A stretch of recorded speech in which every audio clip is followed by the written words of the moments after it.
6:02 a.m. in the morning. I was asleep, obviously, but my bedroom had hardwood floor, and my bed was on casters.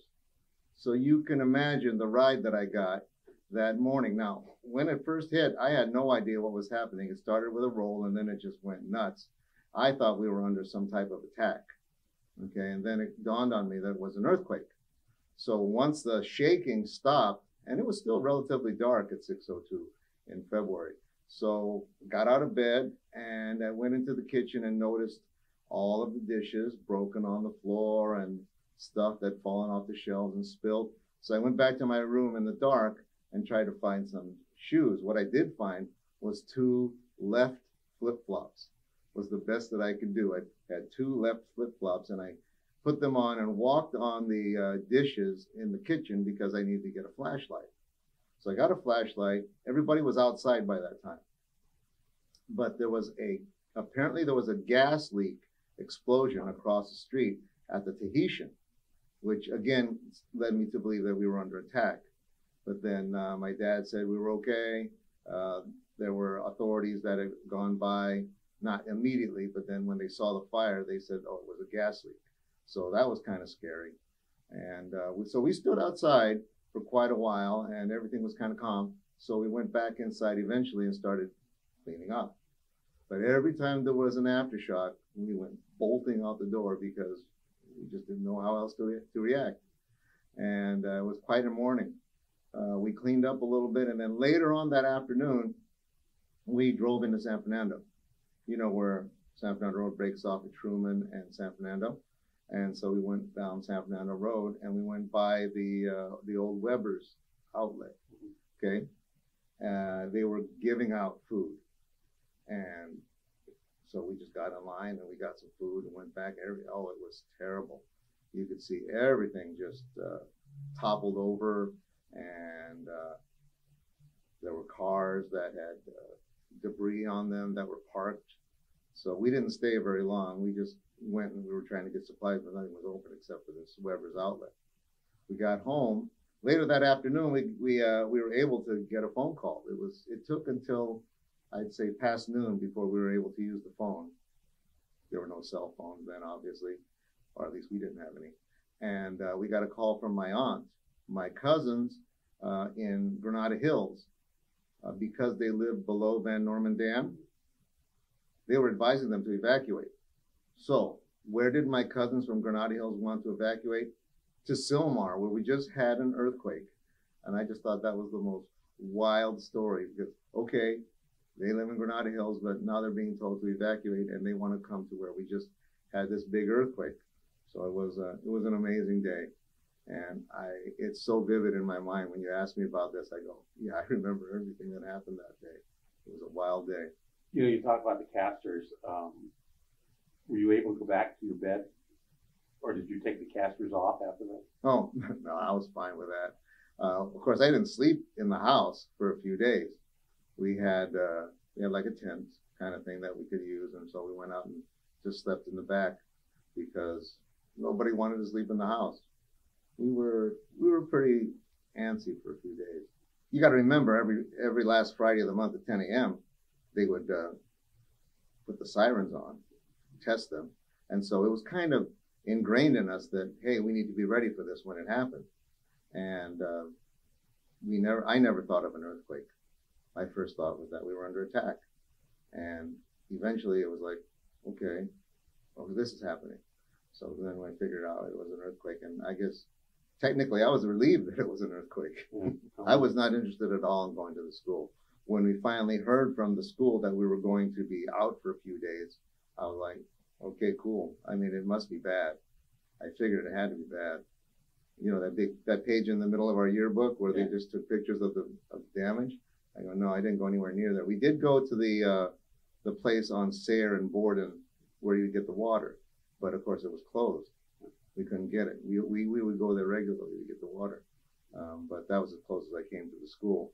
When we finally got back to school, I was in play production, and we were not able to use the auditorium because it was, I don't know if it was red tagged or yellow tagged, whatever it was.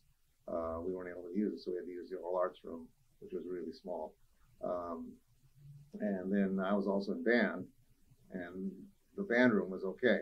So we kind of went back to business as usual, playing in band. One of the funny things was out in front of the school, they had that big old water tank, this truck that had a water tank on it, and they had the anti-gumps. And so all of my band geek friends and we'd go out and get water and use the anti-gumps, and whenever one of our friends went in it, we'd go inside it, so pushing it back and forth. Well, we really didn't share really good stories. I was very saddened to hear about Mrs. Mickelson, because I was very good friends with their whole family. Dave went to school with us, and his younger siblings, Eric and Nancy, were good friends. And when I heard that their mother had died in the hospital collapse, it was a shock, but it was kind of a reality thing that this was a really bad thing.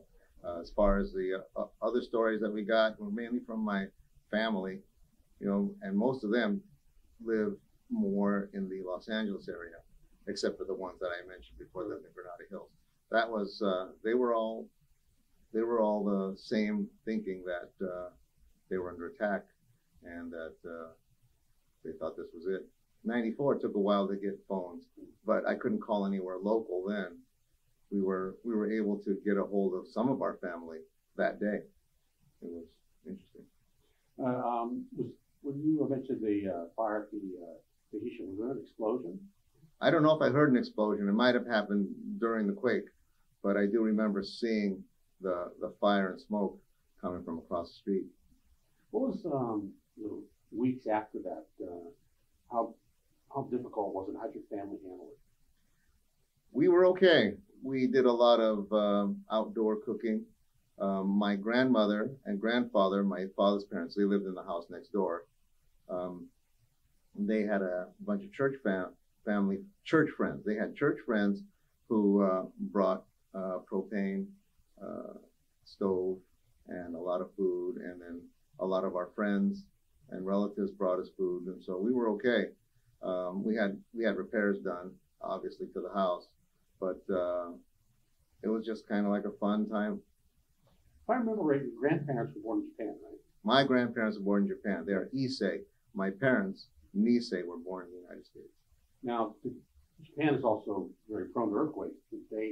Had they had experience with earthquakes before, or? My grandparents came to the United States, I believe, in the 30s, and they didn't speak much English, so I never got any stories from them. But I'm sure that living in Japan, they've been through earthquakes before.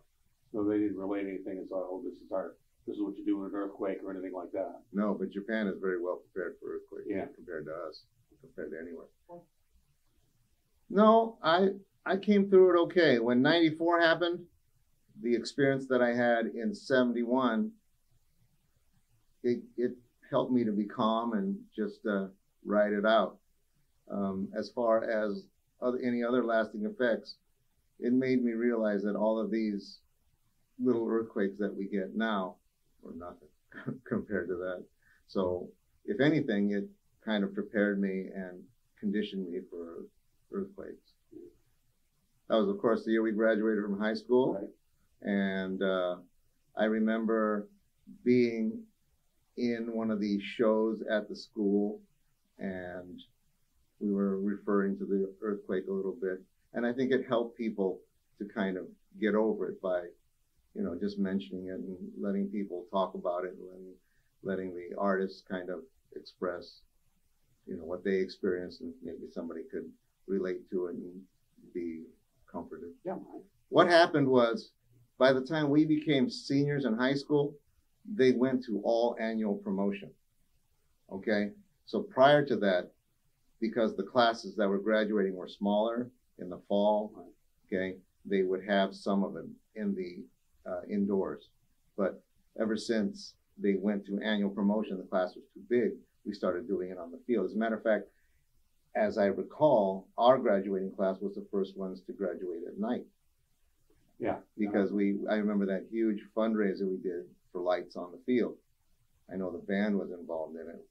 And yeah, it was cool to graduate and have fireworks. Yeah. But yeah, we had been outside for at least a couple of years, I believe. There you go. Yeah, You want get a shot to of that. zoom in on I'd this? like to use that.